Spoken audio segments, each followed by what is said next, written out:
শ্ৰদ্ধেয় ৰাইজ, আপোনালোক সকলোকে নমস্কাৰ জনাই চালাম জনাই মই চমুকে দুটামান কথা ক'ব খুজিছো। অসমৰ পৰিস্থিতি দিনে দিনে মানে সংঘাতমূলক কৰিবৰ কাৰণে সাম্প্ৰদায়িক ৰাজনীতি কৰা বিজেপি আৰু RSSে সাংঘাতিক চেষ্টা কৰি আছে। আপোনালোকে চাৰিওফালে দেখিছে যে নিৰ্বাচন ওচৰ চাপি অহাৰ লগে লগে কেৱল আৰু কেৱল মুখ্যমন্ত্ৰীৰ মুখত কেৱল হিন্দু মুছলমানৰ কথা। আগতে অসমখন বিখ্যাত আছিলে হিন্দু মুছলমানৰ একতাৰ কাৰণে। এতিয়া বিজেপি চৰকাৰৰ দিনত অসমখন বিখ্যাত হৈছে হিন্দু মুছলমানৰ সংঘাত লগোৱাৰ কাৰণে। আগতে আমি অসমীয়াই শংকৰ আজানৰ কথা কৈছিলো। এতিয়া মুখ্যমন্ত্ৰীয়ে কয় যে ক'ত শংকৰদেৱৰ লগত আজানৰ নাম লগাবলৈ আহিছে। মুঠতে সাম্প্ৰদায়িক সংঘাত লগাবৰ কাৰণে, সংঘৰ্ষ লগাবৰ কাৰণে আৰু আমাৰ মাজত বেয়া ভাৱ সৃষ্টি কৰিবৰ কাৰণে, দুইটা ধৰ্মীয় জনগোষ্ঠীৰ মাজত বেয়া ভাৱ সৃষ্টি কৰিবৰ কাৰণে বিজেপি চৰকাৰ আৰু RSSে দিনে ৰাতিয়ে কাম কৰি আছে। মোৰ এনেকুৱা ধাৰণা হৈছে যে 2026 চনৰ নিৰ্বাচনৰ আগে আগে তেওঁলোকে কিবা এটা ঘটাব আৰু তাৰ কাৰণে গোটেই এই পৃষ্ঠভূমিটো ৰচনা কৰি আছে। তাৰ কাৰণটো আপোনালোকে সকলোৱে জানে যে 2016 চনত আপোনালোকে সকলোৱে জানে যে 2016 চনত তেওঁলোকে জাতি মাটি ভেটিৰ কথা কৈ শৰাইঘাটৰ দ্বিতীয় ৰণৰ কথা কৈ জিকিলে। 2021 চনত তেওঁলোক জিকিলে আজমলে অসমখন খাব বুলি কৈ। এইবাৰ তেওঁলোকে মিয়াৰ পৰা মাটি উদ্ধাৰ কৰিলেহে অসমীয়া জাতি বাচিব, এই হুলস্থুল কৰি কেতিয়াবা কেতিয়াবা মিয়া বুলি কয় আৰু কেতিয়াবা কেতিয়াবা ডাইৰেক্টলি মুছলমান বুলিও কৈ দিয়ে। মুঠতে এটা সাম্প্ৰদায়িক সংঘাত লগাবৰ কাৰণে তেওঁলোকে চেষ্টা কৰি আছে। গতিকে মই এই মুহূৰ্তত আপোনালোক সকলো ৰাইজকে খুব সাৱধানেৰে চলিবৰ কাৰণে অনুৰোধ জনাইছো। ক'তো যাতে কোনো ক্ষেত্ৰতে হিন্দু মুছলমানৰ সম্প্ৰীতিত ব্যাঘাত হোৱা কথা যাতে কোনো মানুহে, মুছলমান মানুহে হওক বা হিন্দু মানুহে হওক, কোনো পক্ষেই যাতে নকয়, মই তাৰ কাৰণে বিনম্ৰভাৱে অনুৰোধ জনাইছো। মনত ৰাখিব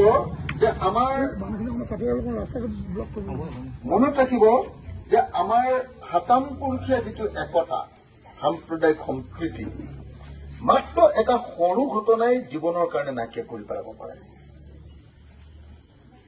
মই এনে উদাহৰণ দিছো। কাইলৈ চোৰ এটা ধৰাৰ নামত, কোনোবা চোৰ এজন ধৰাৰ নামত হঠাতেই যদি মাৰপিটৰ ঘটনা ঘটে, সেইটো এটা সাম্প্ৰদায়িক ৰূপ ল'ব পাৰে। মই সেইকাৰণে বিনম্ৰভাৱে অনুৰোধ জনাইছো যে কোনো কামতে সাম্প্ৰদায়িক উত্তেজনাৰ বশৱৰ্তী হৈ কোনো আগবাঢ়ি নাযাব। আপোনালোকৰ লগৰ ল'ৰা এটাই যদি মাতে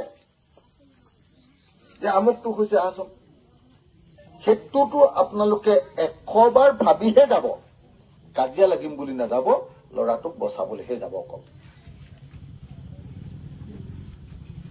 নহলে কিন্তু পৰিস্থিতি ইহঁতে সংঘাত লগাবৰ কাৰণে চেষ্টা কৰি আছে।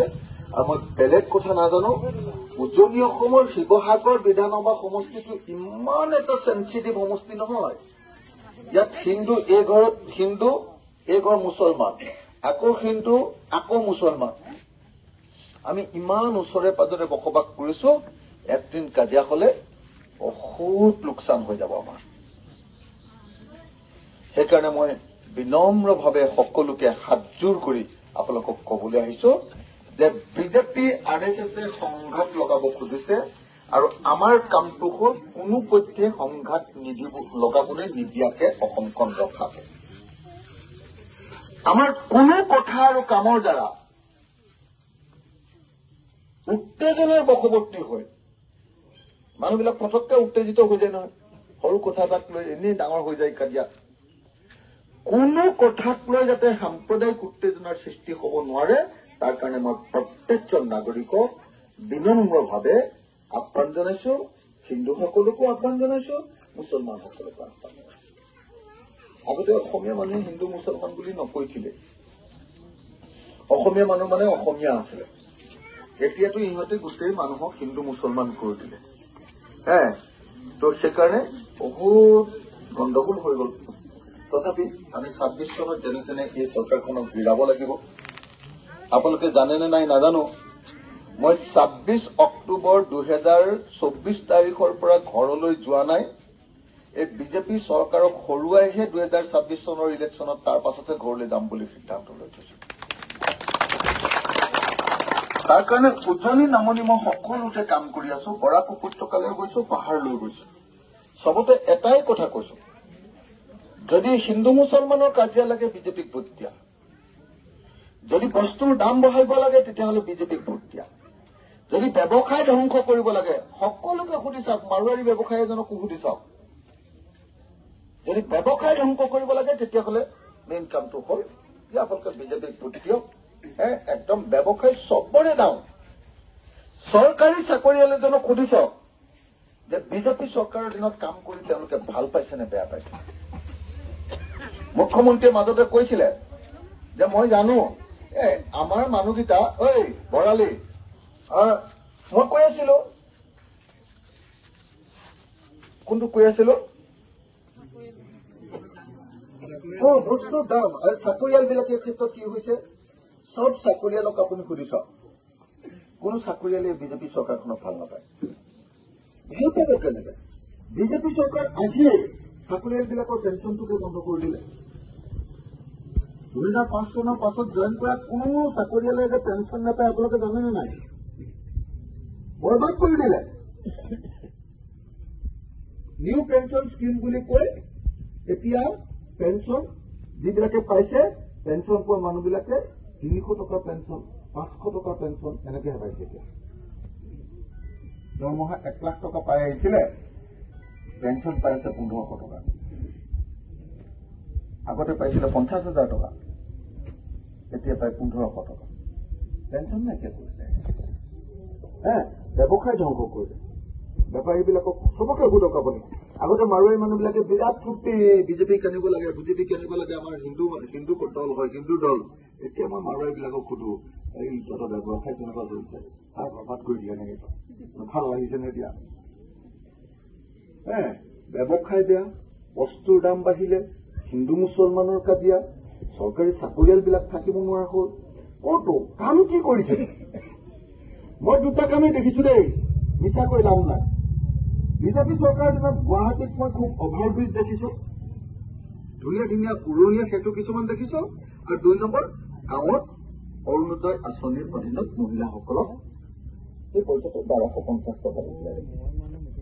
এই দুটাই কাম। আৰু কিবা ডেভেলপমেণ্টৰ কাম সঁচাকে আপোনালোকে দেখিছেনে? নাই। সেইকাৰণে মই আপোনালোক সকলোকে ক'ব খুজিছো যে আহক আমি সকলোৱে মিলি 2026 চনত বিজেপিক ব্ৰহ্মপুত্ৰত দলিয়াই পেলাম। বিজেপিক ব্ৰহ্মপুত্ৰত যদি দলিয়াই পেলাব নোৱাৰো, অৱশ্যে এটা কথা ঠিক যে যদি আমি কংগ্ৰেছ, ৰাইজৰ দল একলগ হওঁ, আমি ব্ৰহ্মপুত্ৰত বিজেপিক দলিয়াব পাৰিম। যদি আমাৰ মাজত বুজাবুজি নহয় তেতিয়াহ'লেতো নহ'ব। এনে মিছা কথা কৈ লাভ নাই। আমি বুজাবুজি কৰিবৰ কাৰণে আমি 100% খাটাং। আৰু এতিয়া আমাৰ আলোচনা চলি আছে, আজিও গুৱাহাটীত এখন মিটিং হৈছে, আপোনালোকে জানে চাগে। তো আমি একলগ হ'মেই, 2026 চনত আমি বিজেপিক পৰাভূত কৰিমেই। এই সংকল্প লৈ আপোনালোকৰ মাজলৈ আহিলো। সকলোৱে আমাক আশীৰ্বাদ কৰিব, আমি সকলোৱে মিলি কাম কৰিম। কিন্তু এটা কথা মনত ৰাখিব, আগতেও কংগ্ৰেছক হৰুৱাই জনতা আহিছে, জনতাক হৰুৱাই আকৌ কংগ্ৰেছ আহিছে। কংগ্ৰেছক হৰুৱাই এজিপি আহিছে, এজিপিৰ লগত চিপিআই চিপিএমও আছে, তাৰ পাছত আকৌ বিজেপি আহিছে, আকৌ কংগ্ৰেছ আহিলে, আকৌ বিজেপি আহিলে, এতিয়া দুবাৰ বিজেপিও আহিলে। আপোনালোকে কওকচোন যে কোন চৰকাৰৰ দিনত আমাৰ সমস্যাৰ সমাধান হ'ল? সমস্যাৰ সমাধান নাই। অকল খালি চৰকাৰীখন বদলাই দিওঁ আৰু যাকে বদলাই দিওঁ সিয়ে লুটি খায় খালি। সেইকাৰণে আমি এইবাৰ 2026 চনত আমি অলপ টানকে ধৰিছো যে আমি যি দলৰ চৰকাৰত সমৰ্থন দিম সেই দলে দুটা কাম অন্তত কৰিবই লাগিব। 1 নম্বৰ কাম, যদি আমি চৰকাৰক সমৰ্থন দিওঁ তেতিয়াহ'লে প্ৰথম কথা যে সেই চৰকাৰখনে অসমৰ চব পথাৰত পানী দিব লাগিব, যাতে প্ৰত্যেকজন মানুহে খেতি পথাৰত 3বাৰ খেতি কৰিব পাৰে বছৰত। আমাৰ পথাৰবিলাক যাতে এবাৰ খেতি কৰি পেলাই নথয়। 2 নম্বৰ, অসমৰ ব্যৱসায়টো, এই যে চোলাটো মই পিন্ধিছো এইটো মই আমাজনত কিনি আনিছো অনলাইন। আগতে বিজেপি অহাৰ আগলৈকে কোনো খুচুৰা ব্যৱসায় এনেকুৱা এটা চোলা দুটা চোলা কিনি অনা ব্যৱসায়টোত কেতিয়াও বিদেশী কোম্পানীয়ে বিক্ৰী কৰিব নোৱাৰে। বিজেপিয়ে বিদেশী কোম্পানীয়ে বিক্ৰী কৰা কৰি দিলে, অনলাইন কৰি দিলে। আমাজনত কিনি আনিছো, এই আমাজনৰ চোলাটো কিনি আনোতে অসমীয়া মানুহে অকল 20 টকা এটা পাইছে। ক'ত পাইছে জানেনে? এইটো যে ডেলিভাৰী বয়টোৱে দিবলৈ আহিছে সি 20 টকা এটা পোৱাৰ বাহিৰে বাকী সব লাভ খাইছে আমেৰিকাৰ কোম্পানী। আজিকালি অনলাইনতে চব আমাজন তাৰমানে আমেৰিকান কোম্পানী, ফ্লিপকাৰ্ট মানে চাইনাৰ কোম্পানী। আমাৰ ল'ৰাকেইটাই খালি মটৰচাইকেলত আহি দিবলৈ আহোঁতে টকা 20 পায়, তাৰ বাহিৰে একো নাই। সেইকাৰণে মই আপোনালোকক এই কথাটোৱে ক'ব খুজিছো যে যদি আমি সঁচাকে চৰকাৰ কৰো, এই সদায় বিজেপি হৰুৱাই বেলেগ এখন চৰকাৰ আহিলেও অকল সেইটোতে শান্ত হলে নহব।